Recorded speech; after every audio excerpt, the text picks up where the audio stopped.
This is WOBT Radio Rhinelander. WOBT Radio Rhinelander, 1240 on your AM radio dial. Good morning and welcome to Hodag Basketball Highlights for January 2nd, 1971, 8:45 a.m. with Reeves Food Lane, the sponsor for our program this morning. And with us, of course, Coach Tom Wilkins. We're always happy to welcome him, and we wish you right now a belated Happy New Year for you and the Hodags. Thank you, John. It's nice to be back.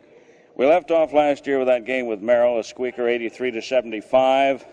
That's the closest the Rhinelander Hodags have been as far as the scare is concerned since the season got underway in 1970. How about telling us about that game, Tom? Well, this was a Saturday night game, of course, and it was the second game of the weekend, and this is a new experience this year. And this, plus the combination that Merrill had a fine basketball game Friday night, and they have a high-scoring basketball team. They're averaging well over 70 points a game, and we were expecting a tough game.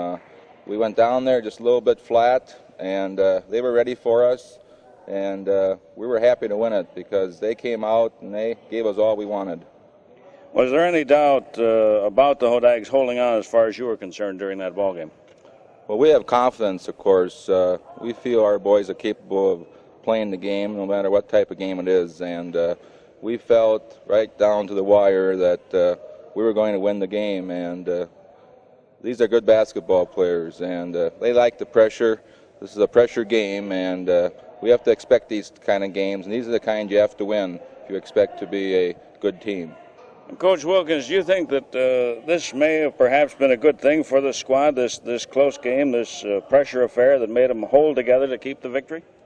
Well, these type of games, like I said, you have to expect, and this is basketball, and these are good. We have to have these type of games because we're going to have many of these before the season's over.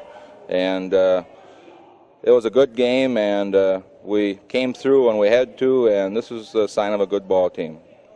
And it was also a sign that the Hodags under pressure did not fold, and I believe it was Coach Don Kerr after the ball game said that there was one time that he had the feeling that they were going to be able to beat Rhinelander, but that the Hodags just wouldn't fold, and that was the story.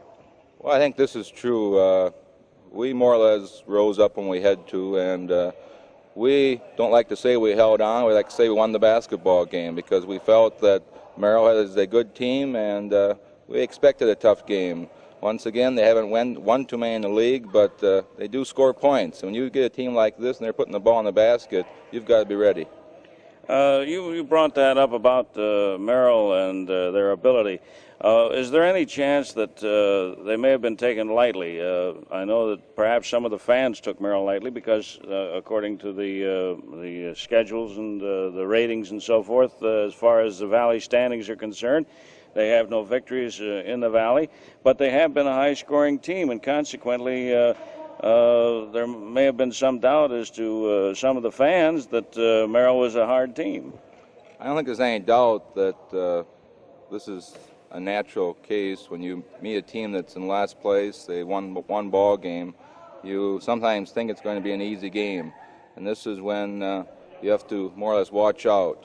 And I know we'd warned the boys of this before the game that we'd better be ready to play the game, and I think we came in a little flat. Once again, there's two games on one weekend. It's something new, and we're going to get a lot of this before the season's over, but this is something we have to play with and adjust to. And I feel that we may have taken them too lightly, but I hope, learned a good lesson, and we hope it will not happen again. How about the B squad? They lost their first game down there, Merrill, and that was a real squeaker, 65-63. Yes, this was too bad. The boys got behind early in the game. They came back and got a nice lead in the third quarter and then lost it. It was a tough loss, but we hope they also gained something from it. Well, now, how about the Valley, Coach? Here it is, the first of the year. They start action again on the 8th at D.C. Everest. How about D.C. Everest? How about the Valley? What kind of a team for D.C. Everest, first of all? What's their record and so forth? Once again, we can expect a tough basketball game. D.C. is number 2 in defense. They have a fine defensive ball club, and they are one of the best balanced teams in the league. We're going to have to more or less concentrate on their entire team. In the past, many times, many of these teams, we've concentrated on 2 or 3 men. This is going to be a well-balanced team we're going to be facing Friday night. They're 3-2 in the league. They're second, and it's a key game. It's more or less 2 games as far as we're concerned. We win it, we go 2 more games in front. If we lose it, then they gain a game. So this is what we call a 2-game type of situation, and it's a big game for us. What are you going to be concentrating on now this week as far as the Hodags are concerned in preparation for the D.C. Everest ball game? Well, coming off Christmas, of course, our number 1 concentration is getting the boys in tip-top condition again. And we've worked hard the past week, getting their legs in shape, getting the wind back, and we feel we've come a long ways in the days we've just completed. And this week now we're going to more or less concentrate on the game itself and trying to polish our game. Is there anybody in particular on the D.C. Everest squad that you have to key on? Like I say, it's basically a balanced team, and they do have 3 men in their top scorers in the league, but it's a well-balanced team, and we don't feel we can really concentrate on 1 or 2 men, but let's play a good team type of defense. Well, now, Coach, it's been said, and this was said by a Valley coach, and it was said over WOBT, that the conference, Wisconsin Valley Conference, is made up of 1 super team. The rest of the conference is good, and we'll just go around knocking each other off. Any one of the other teams, if they omitted Rhineland or any one of the other conference teams, would stand a chance to be in the title race. You got any comment on that? Well, once again, we go out there every Friday, Saturday night. We have to prove ourselves, and these other teams are just aching and anxious to knock off the number 1 team, and we feel we're number 1. We're not trying to hide this because we feel we have the best team in the conference, but we have to prove it, and we can't just say it and go by our past record. We're 5-0 now, but we're going to have to prove each game that we have the best team, and it's going to be interesting. It's going to be a big task. It's not going to be easy. We hope that we're all capable of proving that we have the best team. It's not anything you can do is to run and hide when you're on the top spot, when you're on the pinnacle. It's kind of like that youngsters game of years gone by called King of the Hill now. That's right. This is one you want to say it's fun. We're on the top. We want to stay there. But we have to prove it, and we have to work just that much harder because they all like to knock off the number 1 team, and this is the way we like it. We like being number 1. There's no place else to be. But then you have to expect what you have to take, and this means a little harder work. It means that you have to be ready for each game because each team wants to knock you off, because if they can knock off the number 1 team, this really puts a feather in their hat. And we like it this way. We think it's great, and we just hope that we're equal to anything that comes along.